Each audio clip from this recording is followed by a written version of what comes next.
Now I would like to ask the president of the Rumi Forum, Mr. Emre Celik, to come up and say a few words.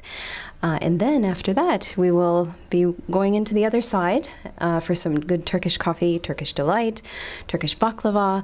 It's going to be a good old Turkish time over in the other side. So, and a beautiful art exhibit of Ebru, water marbling. I know you will very much enjoy this. So thank you for joining us this evening. Emre Celik.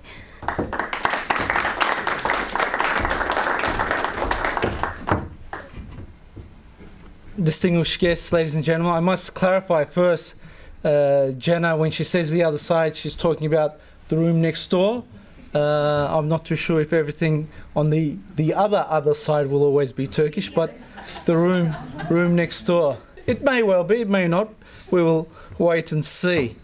Distinguished guests, thank you again, and I'm humbled by both your presence. I thank you.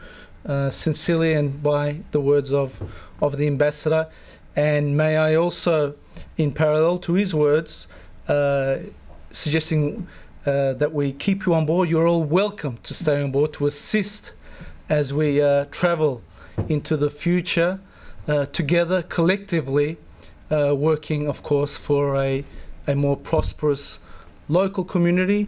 And we believe, as a result of these types of similar activities, a more prosperous global community.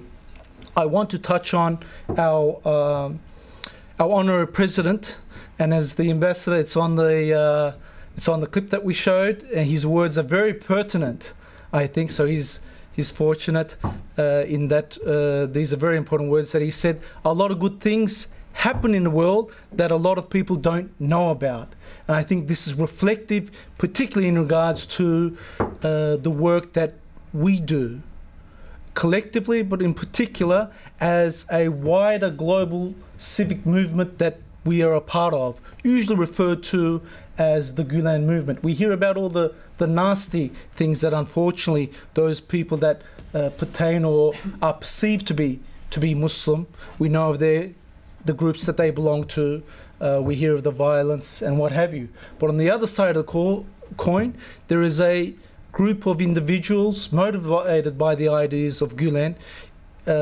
in terms of peace building, in terms of conflict resolution, through the wider global context. The Gülen movement is active in more than 120 countries, of which 110 of them have 1,000 schools.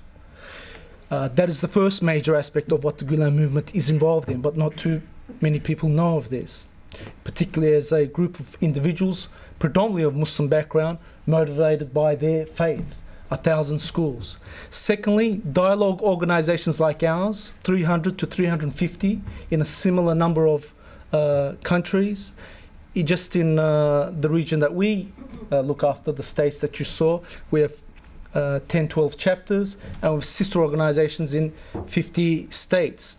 We've come now together under a federation of 180 organisations, the Turkic-American Alliance just in the United States, but again, similar organizations in Asia, Australia, Europe, Africa and Latin America as well. Thirdly, there are media groups, I won't dwell on those, and welfare and health organizations such as hospitals, but all collectively motivated by Gülen's ideas.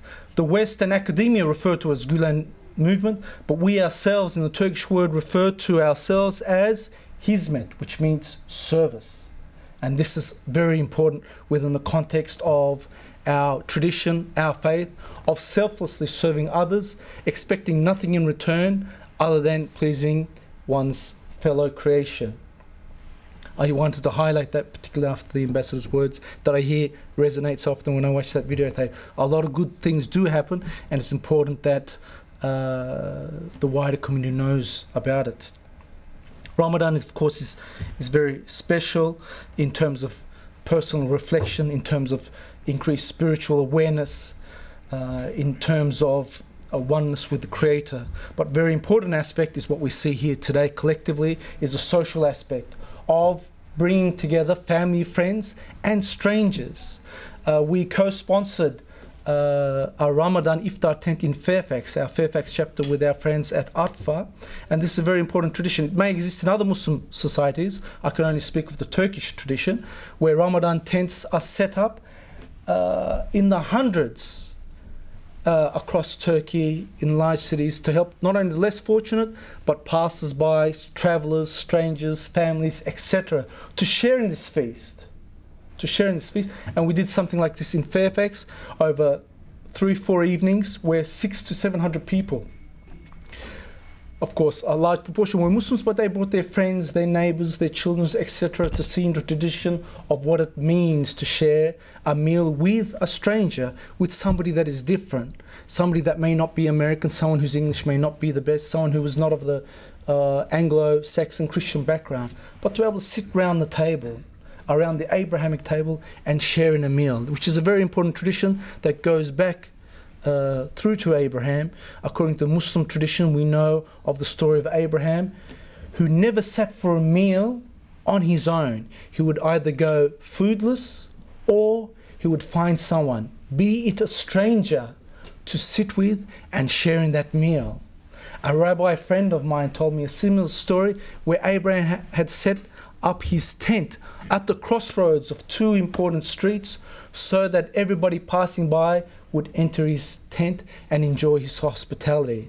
We would like to keep that tradition going. Consider this our tent, consider this your tent, consider the Rumi Forum at your service.